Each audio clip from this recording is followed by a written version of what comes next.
Hola, ¿qué tal chicos? Buenas tardes. Miren, el tema de hoy es la síntesis de polisacáridos. Realmente quise juntar este tema y conjuntar los tres polisacáridos más importantes, digámoslo así, en el mundo de la agroindustria, que sería el almidón, el glucógeno y la celulosa. Obviamente, ustedes saben, hay muchos más polisacáridos. Algunos también de suma importancia como la lignina, como la pectina, como la quitina, etcétera. Sin embargo, bueno, le voy a dar importancia a estos tres, ya que se encuentran presentes en muchos de los productos agroindustriales que ustedes van a trabajar más adelante. Entonces, en un solo esquema he intentado representar cómo se sintetizan estos tres polisacáridos y verán más adelante que su formación es muy similar, o sea, las vías metabólicas son prácticamente las mismas, sin embargo, tienen sus pequeñas diferencias y sus grandes diferencias, ya que obviamente están sintetizados en diferentes organismos, en el caso del glucógeno y los otros dos, o en su ubicación celular. Bueno, pues empecemos.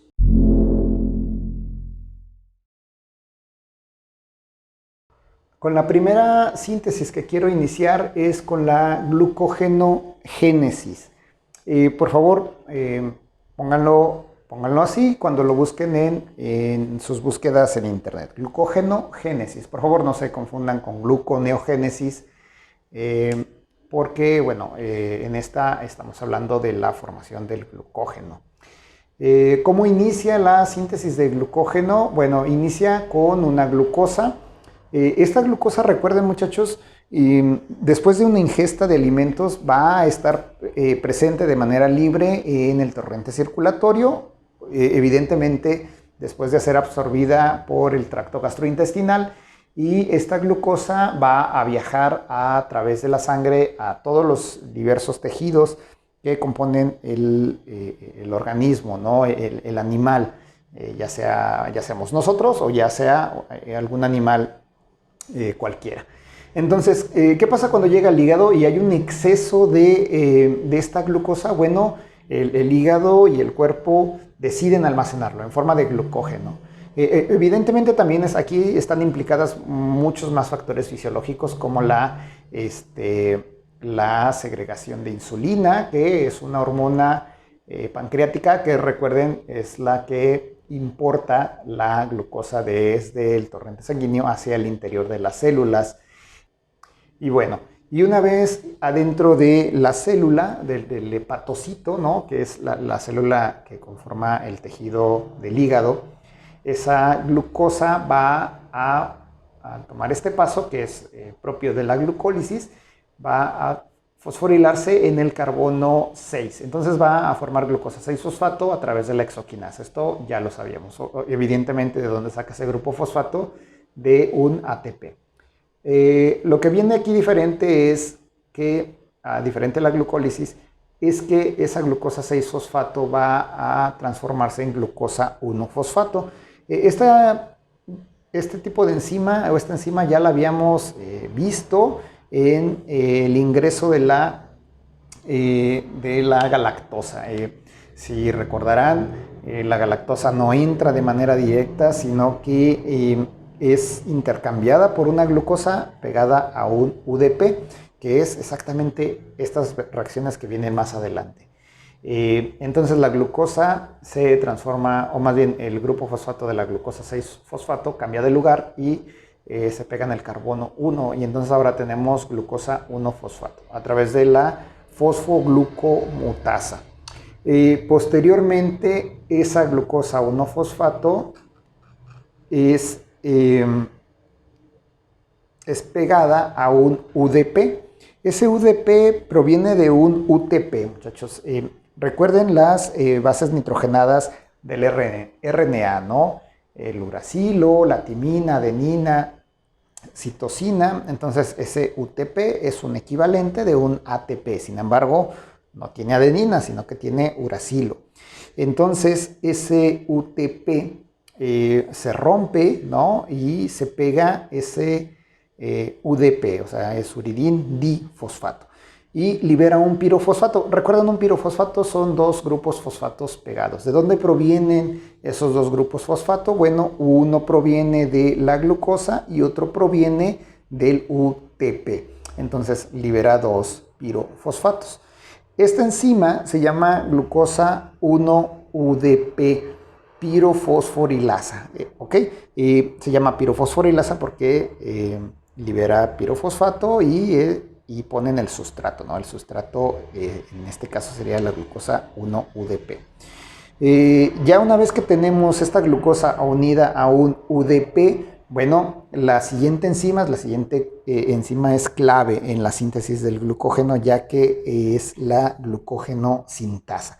La glucógeno sintasa lo que hace es que agarra esta glucosa, la pega en uno de los extremos ya formados del glucógeno y me va a liberar el UDP. Entonces, esa glucosa se integra a todo el conjunto de glucosas que conforman el glucógeno. Recuerden nada más, esto es clase de biomoléculas, que el glucógeno tiene la particularidad que en su núcleo, en la parte inicial de la molécula, de esta macromolécula, hay una proteína, ¿no? Esa proteína se llama glucogenia. Entonces, esa es, digamos, una de las diferencias que tiene con el almidón. El almidón no tiene esa proteína, digamos, nuclear, ¿no? De la cual parte la formación del glucógeno. Entonces, esa sería en síntesis la formación del glucógeno, chicos. Iniciamos con una glucosa 6-fosfato, glucosa 1-fosfato, se une un UDP y la glucógeno sintetasa o sintasa, dependiendo del libro que lo encuentren o que lo busquen, anexa esa glucosa a las cadenas preexistentes de glucógeno. Recuerden que todo esto se lleva a cabo en el hígado de los animales. Y se lleva a cabo cuando, recuerden, hay un estado anabólico, o sea, cuando hay un exceso de nutrientes. Cuando el nutriente empieza a escasear, ocurre lo contrario, ¿no? Ocurre la fosforilación de las glucosas y la liberación de esas glucosas a partir del glucógeno.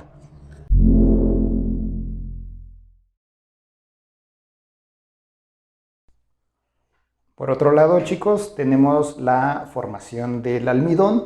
Esta se lleva a cabo dentro de un cloroplasto, muchachos. Si recordarán de sus clases de biología, estábamos hablando que los plástidos son un conjunto de organelos que tienen diferentes funciones. Dentro de esos plástidos está el cloroplasto. Sin embargo, se trata del mismo organelo. Se llama cloroplasto cuando abunda la clorofila y la función principal o la función que realiza en ese momento es la formación de glucosa a través de la fotosíntesis. Sin embargo, ese cloroplasto se puede transformar en un amiloplasto. Un amiloplasto es un cloroplasto que se ha especializado, por así decirlo, en el almacenamiento de almidón. Entonces, eso lo vemos de manera muy notable cuando, por ejemplo, tenemos una papa que la tenemos ahí abandonada en la cocina y en el transcurso del tiempo esa papa se empieza a poner verde, ¿no? Y le empiezan a salir brotes. ¿Qué significa? Bueno, que sus amiloplastos se están transformando o se están especializando en la fotosíntesis y entonces se forman cloroplastos, pero, repito, es el mismo organelo. Entonces, las plantas pueden almacenar almidón, ¿no? en una etapa de anabolismo.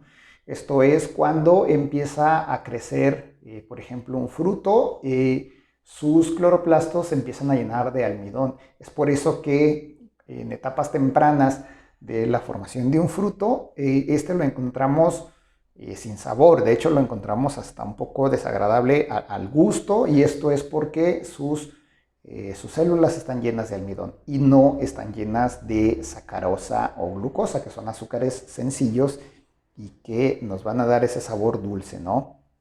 Al final de la maduración, todo ese almidón almacenado empieza a degradarse y formar estos azúcares sencillos. Y es entonces cuando decimos que la fruta ha alcanzado su madurez. Entonces, la formación del almidón es muy sencilla, chicos, ya que aquí tenemos el ciclo de Calvin. Eso ya lo vimos en temas pasados, y la función de este ciclo es la formación de un gliceraldehído 3-fosfato, de una triosa, de un azúcar sencillo. Este gliceraldehído 3-fosfatos puede recorrer dos caminos, ¿no? El primero es migrar hacia afuera del cloroplasto y formarme glucosa, fructosa, y estas dos, pues bueno, formarme sacarosa y hacer dulce ese fruto, ¿no? O esa glucosa, sacarla de su propia célula y mandarla hacia órganos o tejidos especializados en el almacenamiento, como los tubérculos, ¿no? La papa, el camote, etc. O puede almacenar el glucógeno ahí mismo, en la misma célula, dentro del mismo cloroplasto. Entonces, ¿cómo lo hace? Bueno, a través de reacciones propias de la gluconeogénesis, que también ya la revisamos. Ese gliceraldehído 3-fosfato se puede fusionar con otro gliceraldehído 3-fosfato, o bueno, realmente con una dihidroxiacetona fosfato. Estas dos triosas se fusionan a través de la misma enzima de la glucólisis, que es la aldolasa, y me va a formar fructosa 1,6-bifosfato. Posteriormente, esta fructosa 1,6-bifosfato regresa, o digamos continúa con el camino de la gluconeogénesis, y me forma fructosa 6-fosfato. Acuérdense, a través de la fructosa 1,6-bifosfatasa, y esa fructosa 6-fosfato se puede transformar en glucosa 6-fosfato a través de la fosfoglucoisomerasa, ¿no? Recuerden que la fructosa y la glucosa son isómeros, por eso es una isomerasa. Posteriormente a esto, ya el camino es muy similar al que ya revisamos con el glucógeno. La glucosa 6-fosfato se transforma en glucosa 1-fosfato a través de la misma enzima, la fosfoglucomutasa. Solamente cambia de posición el grupo fosfato, y posteriormente se va a unir nuevamente a una base nitrogenada. En este caso no es el uracilo, sino es la adenina. Entonces, la glucosa 1-fosfato intercambia ese fosfato por un ADP. ¿De dónde proviene ese ADP? Aquí se me estaba pasando. ¿De dónde proviene? Bueno, obviamente proviene de un ATP, ¿sí? Y me va a liberar pirofosfato. Entonces, ese ADP proviene de un ATP, me libera pirofosfato. ¿De dónde viene el pirofosfato? Bueno, del fosfato de la glucosa y de un fosfato del ATP. Y entonces ahora sí, tenemos ADP glucosa. ¿Cuál es la enzima que cataliza esta reacción? Pues la ADP glucosa pirofosforilasa. Y una vez que tenemos el ADP glucosa, nuevamente la enzima clave de este grupo de reacciones pues es la almidón sintasa, tal cual, que hace exactamente lo mismo. Pega esa glucosa a un extremo del polímero o de la macromolécula llamada almidón, ¿no? Lo pega en el extremo, y así va creciendo las cadenas de almidón. Recuerden que tanto el almidón como el glucógeno tienen enlaces alfa 1,4 y ramificaciones alfa 1,6. En eso se parecen y son idénticos. Acuérdense también que una de las diferencias entre el almidón y el glucógeno es que el glucógeno es más ramificado que el almidón, pero sin embargo los enlaces son exactamente los mismos.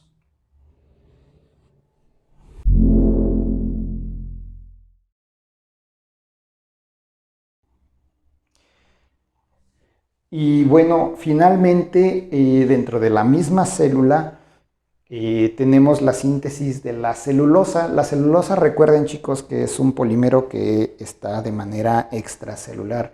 ¿Y por qué es extracelular? Bueno, porque simplemente forma parte de la pared celular de los vegetales. También recuerden de sus clases de biomoléculas que la celulosa es un polímero que no está ramificado, o casi no está ramificado, que forma fibras largas de glucosas con enlaces beta 1,4, ¿ok? Acuérdense, son enlaces beta 1,4. Entonces, ¿dónde se encuentra la enzima clave? Digo, me voy a adelantar un poco. La celulosa sintasa, bueno, esta no es una enzima como tal, es un complejo enzimático, o sea, es un conjunto de proteínas que se encuentran anclados en la membrana plasmática. O sea, es un complejo transmembranal que forma prácticamente lo que es un canal, ¿no? Y a partir de él está saliendo las fibras de celulosa, y esas fibras de celulosa, bueno, pues están posándose sobre la superficie de la célula vegetal, ¿no? Entonces, ¿cómo inicia la síntesis de la celulosa? Nuevamente, de la misma manera. Tenemos una glucosa 6-fosfato, tenemos una glucosa 6-fosfato ¿de dónde proviene? Bueno, proviene de la síntesis de la fotosíntesis, ¿no? De hecho, por ahí tracé una línea, ¿no? Una línea punteada que significa que, bueno, esta proviene del cloroplasto. Entonces tenemos la glucosa 6-fosfato que se va a transformar nuevamente en glucosa 1-fosfato a través de la misma enzima, la fosfoglucomutasa, y al igual que el glucógeno, esa glucosa 1-fosfato requiere intercambiar su grupo fosfato por un UDP, ¿ok? De un uridín difosfato. ¿De dónde proviene ese UDP? Bueno, pues proviene de un UTP, en el cual, bueno, pues se va a intercambiar y me va a liberar pirofosfato. Nuevamente, ¿de dónde provienen esos dos fosfatos? De la glucosa y de un fosfato del UTP. Ahora que tenemos la UTP glucosa, el complejo celulosa sintasa lo va a tomar y lo va a pegar en el extremo de la cadena de celulosa que recién está sintetizando. Esto todo, recuerden, en la membrana plasmática de una célula vegetal. Y entonces aquí es cuando se vuelve complejo el asunto. Se vuelve complejo para la célula, ya que la célula vegetal, en este caso, tiene que decidir qué va a hacer con esa glucosa que está sintetizando, ya sea que la almacene como almidón, ya sea que la libere al citoplasma y la utilice para obtener energía a través de la glucólisis y de la ciclo de Krebs y cadena respiratoria, o utiliza esa glucosa para la formación de pared celular. Entonces, es aquí donde la planta debe de entrar en un estado ya sea catabólico o anabólico. Si está en un estado anabólico, por ejemplo, si está en un estado de germinación, lo más primordial para la célula es formar nuevas paredes celulares, ya que la célula se está dividiendo de manera acelerada, ¿no? Entonces se están formando muchas células nuevas de vegetales, las cuales requieren un montón de celulosa. Entonces todas las glucosas generadas en la fotosíntesis, bueno, pues se van hacia pared celular. O en el caso contrario, si está formando un fruto, ¿no? Ahí la célula tiene que dividir sus glucosas. Unas se tienen que ir a pared celular, ya que está formando un fruto, y ya cuando encuentra la cantidad, o más bien ya cuando llega a la cantidad de células que necesita, bueno, ahora le corresponde expandir y almacenar nutrientes. ¿Cómo los almacena? Bueno, los almacena en forma de almidón dentro de sus cloroplastos, que se transforman y cambian de nombre a amiloplastos. Y después, si este fruto empieza a madurar, bueno, pues saca ese almidón, lo transforma en glucosa y fructosa. En muchas ocasiones, o en la gran mayoría de las ocasiones, los condensa en forma de sacarosa, y entonces ahora hace ese fruto dulce, ¿no? Y en cambio, si la célula vegetal está en plena madurez, no está formando nada y solamente está subsistiendo, bueno, se dedicará más esa glucosa a generar energía en forma de ATP, ¿no? A través de la glucólisis, ciclo de Krebs y cadena respiratoria. Entonces, la formación o degradación de estas moléculas es sumamente compleja y dependerá de las señales externas o internas que tenga la célula.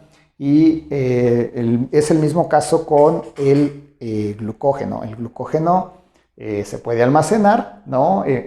Cuando hay un estado de anabolismo, o se puede degradar. Ya lo vimos en las sesiones pasadas, en las cuales inclusive los músculos requieren glucosa y esa glucosa la sacan del hígado, ya sea degradando su propio glucógeno o transformando glucosas a partir de otros compuestos, ¿no? Bueno, pues espero les haya quedado claro, chicos. Esto es de manera general la síntesis de estos polisacáridos. Les repito, hay más polisacáridos. No me voy a meter en ellos porque, bueno, sería cuento de nunca acabar. Nada más recuerden también que los hongos almacenan glucógeno, ¿no? No almacenan almidón como las plantas, sino que almacenan glucógeno. Y los hongos precisamente tienen una pared de quitina, un polisacárido que, bueno, no vamos a revisar lamentablemente aquí en bioquímica. Por favor, apóyense en lo mismo de siempre, apóyense en sus libros de texto, vean videos adicionales y pónganse a estudiar, chicos. Muchas gracias.